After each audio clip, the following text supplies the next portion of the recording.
Hi everyone, my name is Adenike Oyetunde, and today I will be talking about this book titled Educated by Tara Westwood. Amazing book, and I'll be sharing with you 5 key lessons that has personally touched my life. For those of you who have never heard about the book or heard about the lady, such an amazing story she has. Tara was homeschooled alongside her other siblings, and somewhere along the line, she was exposed to a certain form of education by her older sibling, her brother. Incidentally, her parents did not believe in education as the government was running it, and they believed several things were happening. Somewhere along the line, she could read and write, and along the line, she decided to enroll to get educated. It's a story that taught me brokenness, a story that taught me failure from the standpoint of family. And what do I mean by that? A few years after she decided she wanted to read and learn and write and everything, she told her parents that her older sibling had been psychologically and emotionally abusive to her growing up. And somewhere along the line, neither one of her parents believed it. They claimed that she had been possessed by Satan. Her father strongly believed in his own belief system, and for that reason, along the line, she fought that identity. This book also taught me forgiveness, because whilst reading it, I asked myself many questions. I asked myself questions about if and when I'll be willing to forgive people who I trusted enough with my emotions, people who should have protected me, my family, my siblings, my mother and my father. And reading Tara's experience, I understood clearly that at a certain point in time, you would have to face the things that you had always run away from, one of which was hurt.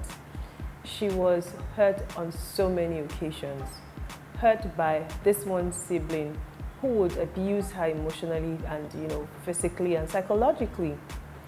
But along the line, she decided to forgive because she realized that it was holding her back where she was. She had moved on with her life, had gotten her first degree, and eventually, she became a doctor.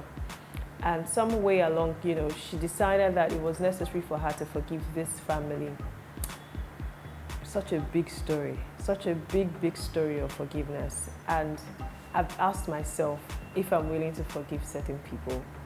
Because the reality about it is that people who have hurt us, people who will hurt, and people who will yet hurt us in future. But will I be willing to talk about it, even when they fail to own up to their wrongs? This book has a lot about that. This book taught me the power of family. Family, we know, is your number one agent of socialization. It's the first people that you know, the first people that you meet when you come into this world, whether biological or under whatever circumstances. They're people who become family to us. And I saw Tara grow through that bond of blood relatives to finding and deciding for herself the people that she wanted to term family. Friends that she met when she went to college, friends that she met along her journey of life, and the ones that she decided to keep to herself as family members. This book also showed to me how in a family where there are multiple siblings, sometimes all siblings might not be very close. And it's actually okay, so long as there is no animosity and there is no hatred. The 4th lesson for me in this book is the power of education as taking form. The title, Educated. We must, of a necessity, talk about education. What does education do? Education empowers. In this story, we would see how empowering it was for Tara's mom to learn a skill, to become a midwife, to start to earn some money for herself. Prior to that, we had no inclination about what she was earning, if she had any earning powers or whatever it was she was doing. And I feel like Tara must have seen that and understood that if her mom could do so much with education, she herself could do even better. Tara's first exposure to any form of formal education was from the standpoint of her parents, empowering her, and that was insufficient. And her sibling decided to help push her further and teach her, read, write, do several things. But Tara on her own understood what she wanted. She knew she wanted out from that environment. She was on a quest for more. She wanted to exit that space, so much so that she got a job at such a young age and she started to earn little. So I figured that she must have understood that if I could get an education, my earning power will increase. So my dependence on this family would automatically decrease.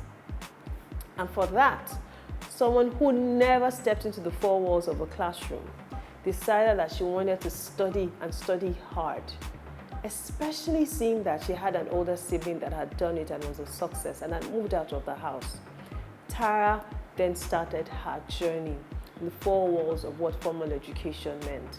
Born in 1986, prior to turning 15, 16, 17, she had never done any form of formal education or examination, as the case may be. She did it. At a certain point, she didn't get what she wanted. She did it again. And she is now a doctorate degree holder. That is, for me, the power of what it means to empower one girl, to empower the girl child, to educate the girl child. Tara's story is a story of resilience, even when it comes to education. Because she got an education, she was able to articulate and put this, whether or not she did it by herself or she did it in collaboration with her publishers, her editors. The reality is this is her story. And for that reason, you cannot de-emphasize the role that education must have played. Tara speaks around the world now. Why? Because we now understand that not only does she have a story to tell, but she's been able to empower herself through education and is able to change the narrative and rhetoric for many, many girls around the world. Tara was ready to lose every single thing just to get herself educated.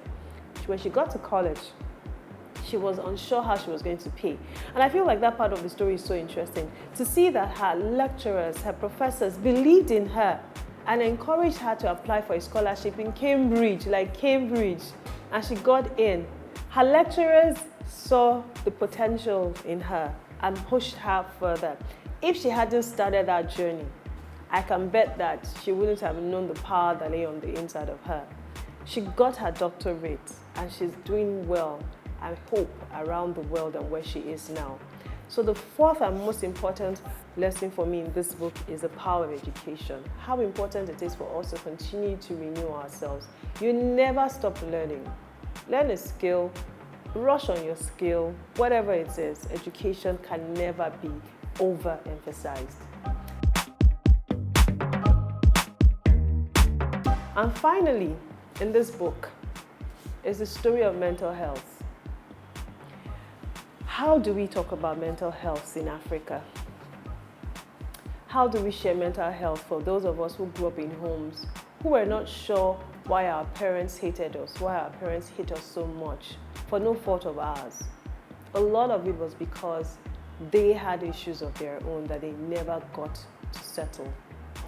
Mental health diagnosis or challenges has become one of the least spoken about topics in the world, but we fail to realize how much of a potential it completely has on the entire family unit. Now, Tara understands that her father's indices are symptomatic of bipolar. So it means that because of his own issues, he was also fueled by his own beliefs. So thinking that the government was after his family, the government was going to shut down his family, the world was going to end. And this moment he was this way, the next moment he was that way. And that had such a huge impact on his entire family unit, on her siblings, on her brother, her particular brother who was consistently psychologically and emotionally abusing her. I feel very strongly that because the first example that he saw as a role model of a man was someone who exemplified his life, and he couldn't differentiate that it was a challenge and it wasn't how men acted. He started to act that way. And the reality about it is we become the reflection of what it is that we see.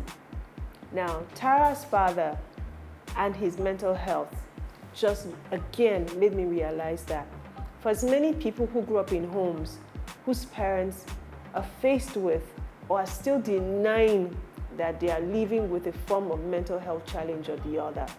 The reality is, it is keeping them bound where they are, whether figuratively or in their minds. We cannot overemphasize why it is necessary for us to talk about mental health. It is, some people claim, un-African, but I'm glad that several people have started to push for this cause. People are sharing their stories. No longer would you hear about the psychiatric hospital and connote it to madness, as people have continued to believe. Even the arts have continued to push out for such a long time. Now, people living with mental health challenges are owning their stories, are seeking the help that they need, and are sharing and encouraging more people to come out and get help. Tara's father's story exemplifies the role that mental health challenges has on the entire society. Because the reality is, if only he had it put together, that family unit would not be where it is today. Those children had to go through a lot of therapy and are still going through therapy, I suspect, just to ensure that they no longer just live, but they thrive through their lives. Without a doubt, it is clear, mental health, the power of family, the power of detachment, the power of love, forgiveness, togetherness, ignorance, and most importantly, the power of education have been some of the things that stood out for me as I read this amazing book by Tara Westwood titled Educated.